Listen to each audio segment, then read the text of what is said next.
Radio Free Asia.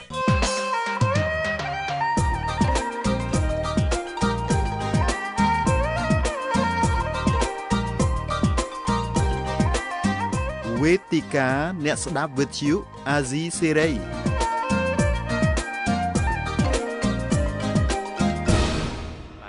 រាជធានីភ្នំពេញខ្ញុំបាទជួនច័ន្ទបុតស៊ូមជម្រាបសួរលោកអ្នកស្ដាប់ទាំងអស់ជាទីមេត្រីរាត្រីនេះយើងមានកិត្តិយសដែលយើងបានមានឯកឧត្តមយឹមសវណ្ណដែលជាអ្នកនាំពាក្យរបស់គណៈបកសង្គ្រោះជាតិចូលមកពន្យល់បកស្រាយហើយនឹងឆ្លើយសំណួររបស់លោកអ្នកស្ដាប់ទាំងអស់ជុំវិញការកិច្ចព្រមព្រៀងគ្នារវាងគណៈបកសង្គ្រោះជាតិនិងគណៈបកប្រជាជនកម្ពុជាដែលបានធ្វើឡើងកាលពីម្សិលមិញបាទសូមអរគុណហើយនឹងសូមជម្រាបសួរលោកឯកឧត្តមយឹមសវណ្ណបាទសូមជម្រាបសួរបងប្អូនសូមជាតិផងដែរអាដាមបានជ្រាបឲ្យព័ត៌មានបាញ់មិញនេះពីខាងសហគមន៍អន្តរជាតិពីខាងអ្នកជំនួញហាក់ដូចជាអបអរសាទរណាស់ចំពោះការព្រមព្រៀងគ្នារវាងគណៈបកទាំងពីរក៏ប៉ុន្តែអាដាមក៏ប្រហែលជ្រាបហើយអ្នកគ្រប់គ្រងនៅក្នុងស្រុកវិញនៅមានការងឿងឆ្ងល់នៅមានសំណួរនៅមានការខកចិត្តច្រើនហើយយើងសង្ឃឹមថាក្នុងរយៈពេលមួយដុំ50នាទីទៅខាងមុខទៀតនេះយើងសង្ឃឹមថាអាដាមនឹងមានឱកាសឆ្លើយសំណួរលោកអ្នកស្ដាប់ផ្ទាល់ខ្ញុំព្យាយាមនឹងអនុញ្ញាតឲ្យលោកអ្នកស្ដាប់បានចូលសួរផ្ទាល់ឲ្យបានចំនួនច្រើនជាងសប្តាហ៍បន្តិចខ្ញុំខ្លួនឯងក៏នឹងមានសំណួរច្រើនដែរដែលខ្ញុំបានដកស្រង់ចេញពីមតិប្រជាពលរដ្ឋផ្ទាល់ហើយនឹងប្រិយមិត្តអ្នកស្ដាប់នៅតាម Facebook បាទក៏ប៉ុន្តែមុននឹងខ្ញុំចាប់ផ្ដើមសួរសំណួរទៅអាដាមហ្នឹងខ្ញុំចង់ដឹងពីអាដាមតើការចរចាគ្នារយៈពេល5ម៉ោងហ្នឹងមានសភាពបែបណាដែរតឹងតែងឬមួយក៏ធូរស្រាលបែបណាមានគេប្រាប់ខ្ញុំថានៅក្នុងកិច្ចប្រជុំហ្នឹងលោកនាយករដ្ឋមន្ត្រីហ៊ុនសែនមានការគម្រាមកំហែងផងថាបើសិនជាចរចាគ្នាមិនត្រូវពេលនេះទេនឹងលែងចរចាទៀតរហូតដល់ឆ្នាំ2018ឯជាដើមតើមានរឿងនឹងកើតឡើងមែនទេអាដាមតាមធម្មតាតែភាពខុសគ្នាតែងតែមានជានិច្ចនៅក្នុងការចរចាបាទ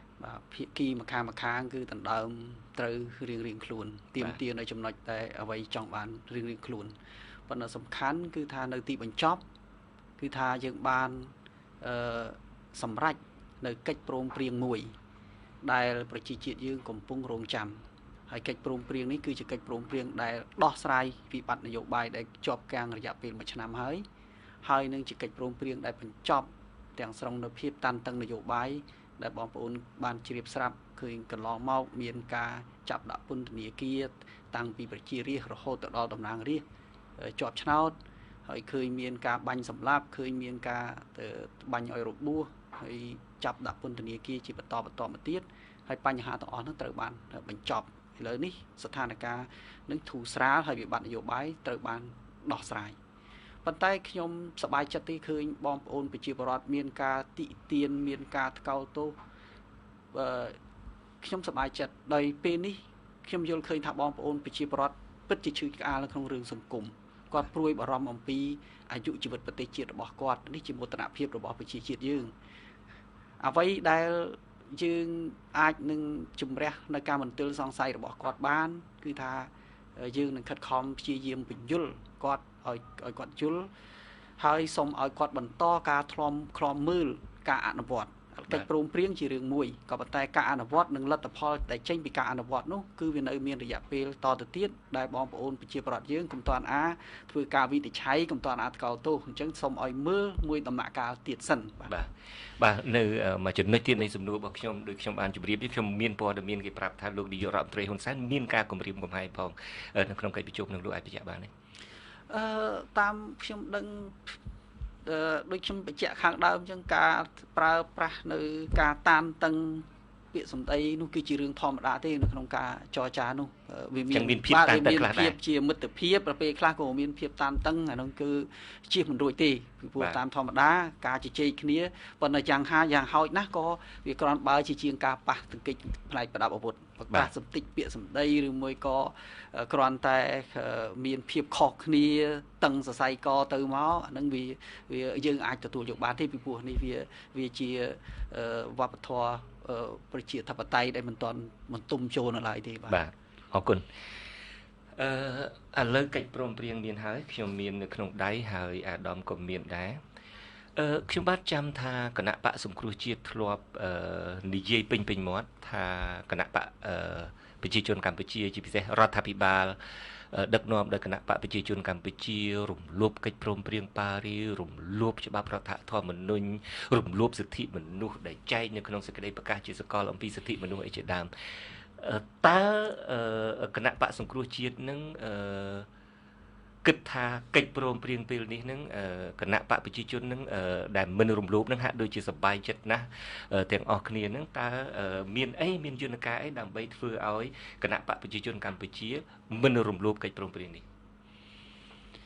ទី1គឺថាដើម្បីដោះស្រាយបញ្ហាបាននៅក្នុងប្រទេសយើងតតែថ្នាក់ដឹកនាំត្រូវបានជ្រើសរើសតាមបែបប្រជាធិបតេយ្យ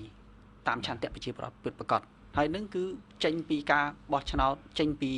ការបោះឆ្នោតដែលរៀបចំឡើងដោយគោលយោបល់មួយដែលត្រឹមត្រូវបាទអញ្ចឹងហើយបានជាយើងត្រូវដោតឲ្យចំផ្ដោតទៅលើឫសគល់របស់វាគឺបញ្ហាគោលយោបល់ឥឡូវបញ្ហាគោលយោបល់យើងបានដោះស្រាយហើយគឺគោលយោបល់ចាប់ពីពេលនេះតទៅគឺត្រូវតែមានការសម្រេចមួយដែលមិនគណៈបកប្រជាជនមិនអាចសម្រេចម្នាក់ឯងបានទេតើគណៈបកសង្គ្រោះជាតិចូលរួមសម្រេចមានន័យថាឯកច្ឆន្ទនៅក្នុងការជជែកគ្នាអំពីការជ្រើសរើសសមាជិកភាពគោលយោបល់ចេញពីការជ្រើសរើសនឹងខ្ញុំសង្ឃឹមថានៅពេលអនាគតគោលយោបល់នឹងដំណើរការទៅប្រកបដោយឯករាជ្យនិងអព្យាក្រឹតហើយយើងនឹងការបោះឆ្នោតនឹងកាត់បន្ថយនៅបញ្ហាបានជាអតិបរមាពេលនោះគឺគណៈបកសង្គ្រោះជាតិក៏ដូចជាថ្នាក់ដឹកនាំប្រទេសនៅថ្ងៃក្រោយគឺនឹងត្រូវជ្រើសតាមបែបប្រជាធិបតេយ្យពិតប្រាកដនៅពេលនោះយើងនឹងអាចដោះស្រាយបញ្ហាបានអ្វីដែលប្រជាពលរដ្ឋកំពុងតែជួបប្រទះនៅក្នុងការអនុវត្តកិច្ចព្រមព្រៀងនេះគ្រាន់ជាកិច្ចព្រមព្រៀងមុនដំបូងប៉ុន្តែនៅកិច្ចការជាច្រើនទៀតដែលយើងត្រូវធ្វើយើងត្រូវជជែកគ្នាអំពីថាតើយើងកែរដ្ឋធម្មនុញ្ញ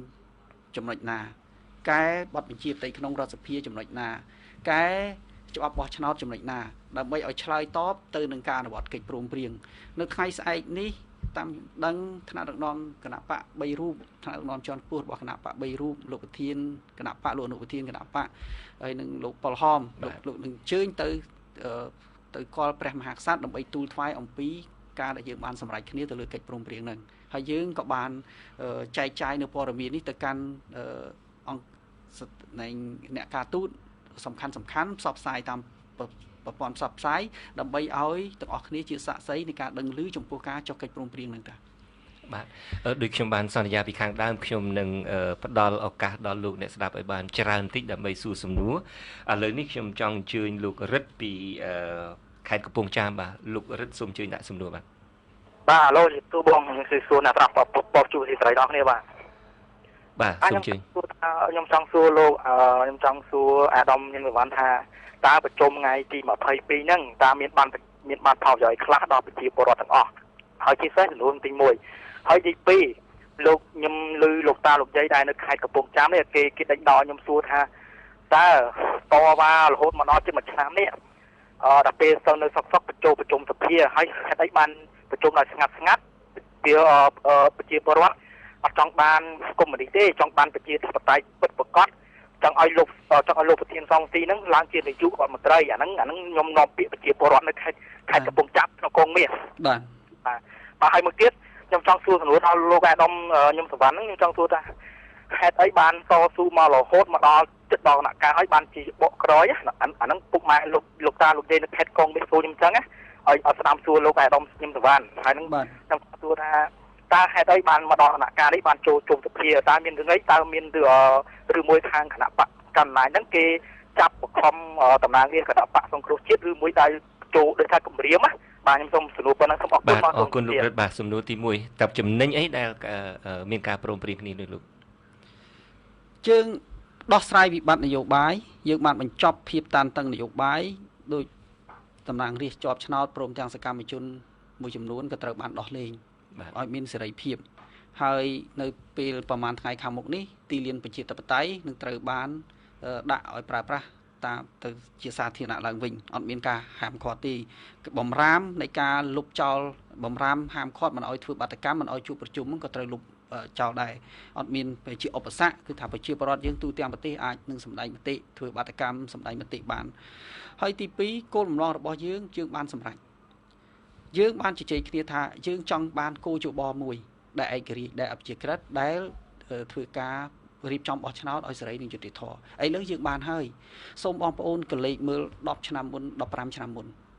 តើយើងទៅធ្វើបាតកម្មតាមចិញ្ចើមថ្នល់តើគណៈបកប្រជាជនមានដែលអើពើពីរឿងកែតម្រង់គោ